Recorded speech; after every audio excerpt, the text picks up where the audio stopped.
안녕하십니까. 좋은 삼성병원 정형외과 전문의 김두열 과장입니다. 오늘은 허리 수술 전 확인해 봐야 하는 3가지에 대해서 말해 보도록 하겠습니다. 우리나라 인구의 80%는 일생 동안 한 번 이상 허리 통증을 겪으며 7에서 10%는 만성 척추 질환을 앓는 것으로 알려져 있습니다. 그래서 허리 통증이 생기면 병원을 방문하고 때로는 수술적 치료를 권유받기도 합니다. 근데 이때 많은 사람들이 수술 시행 여부를 고민하게 되는데요. 반드시 수술을 시행해야 되는 상황은 척수에 심각한 손상을 유발하는 사고, 그리고 근력이 떨어지는 마비 증상입니다. 이 2가지가 있는 경우 외에는 수술 여부 및 시기는 환자 본인 스스로 어느 정도 결정할 수 있고요. 그래서 허리 수술은 어느 정도 위험성이 따르며 수술 후에도 통증이 지속되는 경우도 꽤 흔하게 볼 수 있기 때문에 허리 수술은 특히 의사와 충분한 상의를 통해 결정하셔야 합니다.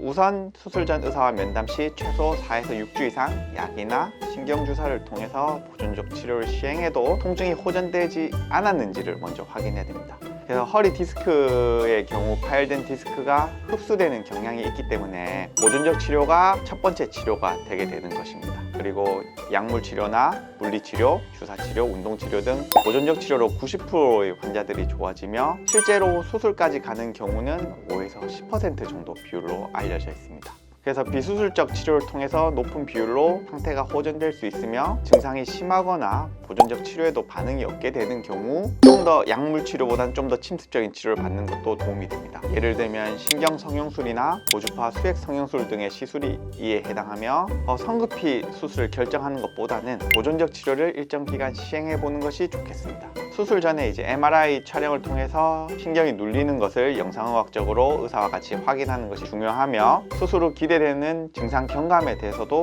의사와 충분한 상의를 하는 것이 중요합니다.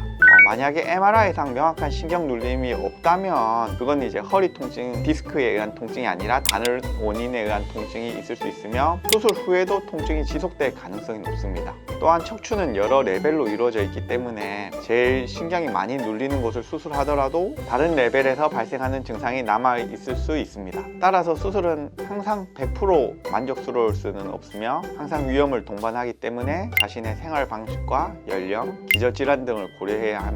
충분한 보존적 치료 기간을 통해 후회가 없을 때 수술 여부를 결정하시는 게 좋겠습니다. 또한 병원의 규모를 살펴보는 것도 필요합니다. 허리 수술의 경우 보통 고령의 환자들이 많고 출혈도 어느 정도 있는 수술이라서 만약의 사태에 항상 대비해야 합니다. 이에 병원이 수술 전 검사 및 혁진 시스템이 잘 구축되어 있는지, 중환자실은 구비하고 있는지, 내과 세부 전문의의 여부 등을 확인해서 만약의 사태에 대비하셔야 합니다.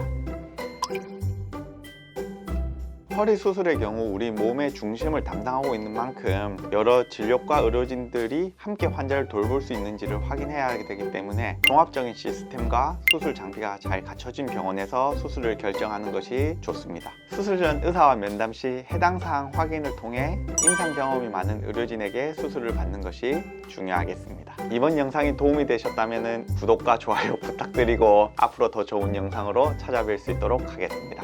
감사합니다.